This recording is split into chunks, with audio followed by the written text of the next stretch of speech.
to him. I was just thinking as I was sharing in this experience this morning how wonderful it is that so many different supporting groups work together to make this time together what it is.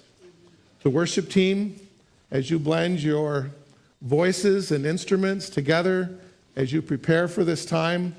I did note, and you all played so well this morning, I want to tell you that, but I did note that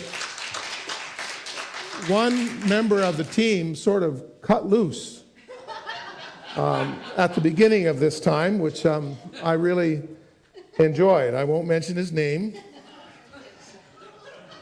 He knows who he is. And sometimes we just need to cut loose, don't we? And have a good time. But all of the teams that work together, the sound room team and the ushers team and the greeters team and the nursery team and the bridge team and the Agora team in the evening, it's just great to share together in the work of the Lord.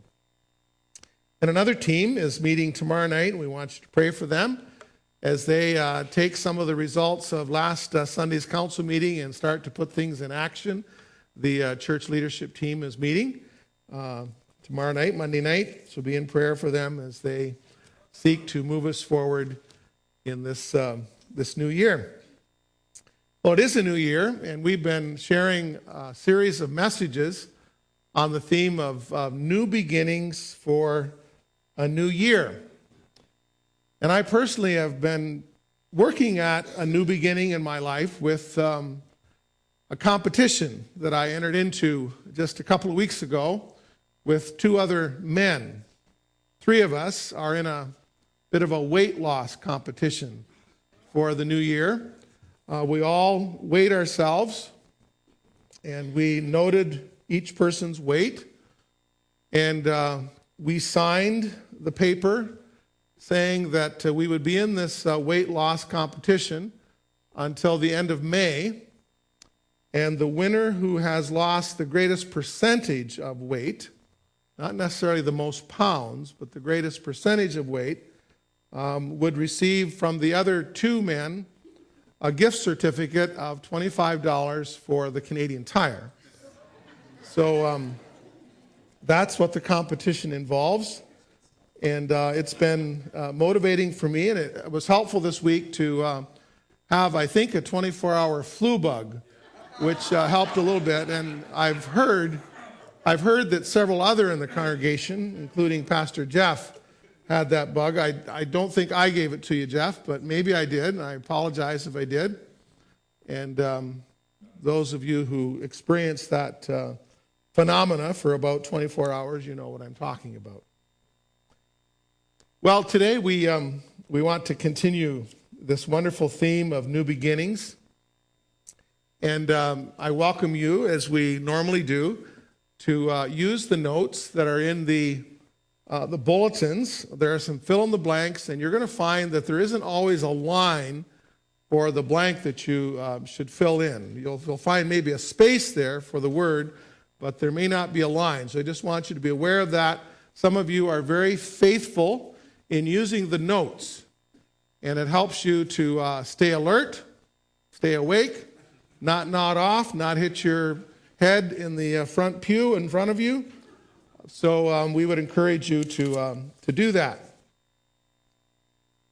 All Things New is our first slide before us, and we have been looking at new beginnings and new things in our lives, starting with Pastor Larry's message at the beginning of the year on conquering new territories. We've talked about a new freedom, making new commitments to what matters most. Today we're talking about becoming a new creation. And next Sunday, Pastor Jeff, Lord willing, will be speaking on having a new heart to serve others. And I've been just very, very motivated by this teaching and this series of messages as we think of new beginnings in our lives. And so today, becoming a new creation, becoming a new creation. I love the artwork on the slide.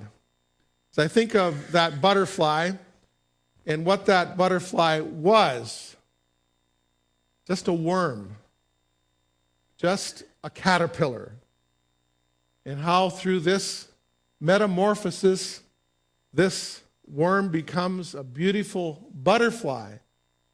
And to think that some of those beautiful butterflies migrate and fly all the way to the furthest southern points of the United States is a marvelous thing.